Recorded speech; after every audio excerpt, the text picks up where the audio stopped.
Mossad का सबसे खतरनाक ऑपरेशन, जब उसने सोवियत रूस का मिग-21 फाइटर जेट चोरी किया। कहानी इजरायल की खुफिया एजेंसी मोसाद के सबसे खतरनाक ऑपरेशन की, जब उसने सोवियत रूस का मिग-21 विमान चोरी कर लिया।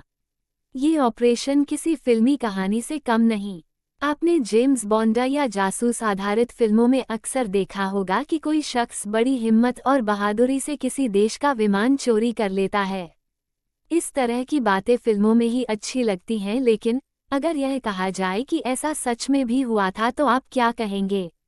बात 60 के दशक की है, जब विश्व शक्ति बनने की चाह में सोवियत रूस मिग-19 को अपग्रेड करते हुए मिग-21 फाइटर जेट पर काम कर रहा था।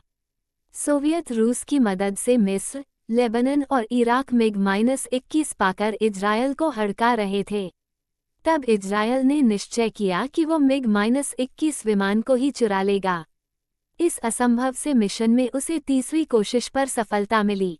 इजरायल की खुफिया एजेंसी मोसाद का सबसे मुश्किल और चर्चित मिशन रहा है ऑपरेशन डायमंड। इस ऑपरेशन की कहानी 25 मार्च 1963 को तब शुरू हुई जब मीर एमिट मोसाद के प्रमुख बने।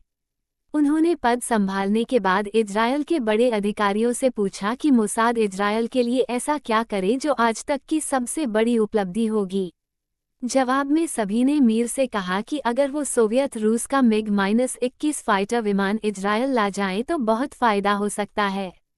तब मीर ने इस बात को सीरियसली नहीं लिया। इसके बाद एजेर वाइसमैन ने इजरायली वायुसेना की कमान संभाली। मीर वाइसमैन के साथ सुबह सुबह कॉफ़ी पी रहे थे। मीर ने उनसे भी यही सवाल किया। जवाब में वाइसमैन ने कहा कि सोवियत रूस के मिग-21 से कम और उससे ज़्यादा कुछ और नहीं चाहिए। ये सुनकर मीर चौंक गए और बोले, आप पागल हो गए हैं क्या?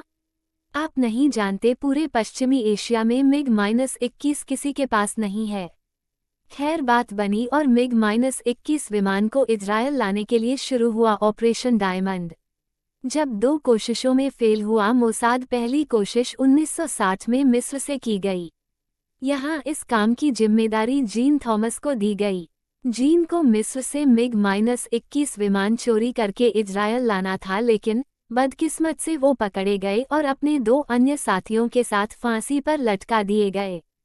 इसके बाद मोसाद ने मन बनाया कि इस मिशन को इराक में चलाया जाएगा। 2 इराकी पायलटों को किसी तरह मना भी लिया गया, लेकिन ऐन वक्त पर वो भी मुकर गए। इस तरह मोसाद की 2 कोशिशें नाकाम हो चुकी थी। लेडी जासूस के झांसे में आया इराकी पायलट। तीसरी कोशिश को अंजाम तक पहुंचाने में मोसाद को 4 साल लग गए। इस बार मोसाद की लेडी जासूस ने इराकी पायलट को अपने झांसे में ले लिया। इस पायलट का नाम था मुनीर रडफा। मुनीर ईसाई धर्म का था और इराक में उसे प्रमोशन नहीं मिल पा रहा था। इससे वह काफ़ी परेशान था। मोसाद की लेडी जासूस ने इसी का फ़ायदा उठाया और उसे इजरायली मदद का भरोसा दिया गया। इजरायल ने मुनीर को $10 लाख की मदद, सरकारी नौकरी और परिवार समेत इजरायल में पनाह का वादा किया।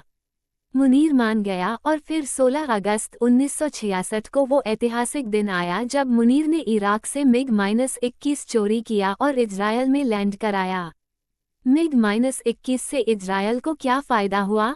कहा जाता है कि उस वक्त इजरायल मिस्र, लेबनान और इराक जैसे मुल्कों की हेकड़ी झेल रहा था। ये देश सोवियत रूस के मिग-21 को खरीदकर इजरायल को डरा रहे थे। जब इजरायल के पास मिग-21 आया तो इराक से सोवियत रूस में हलचल मच गई। विमान वापस मांगा गया, लेकिन इजरायल ने ऐसा करने से इनकार कर दिया। इस झगड़े के बीच इजरायली एक्सपर्ट्स ने मिग-21 का अध्ययन किया, जिससे भविष्य में उनके लिए अत्याधुनिक विमान बनाना आसान किया। 1967 में अरब के साथ युद्ध में इजरायल की जीत की एक वजह मिग-21 विमान भी रहा।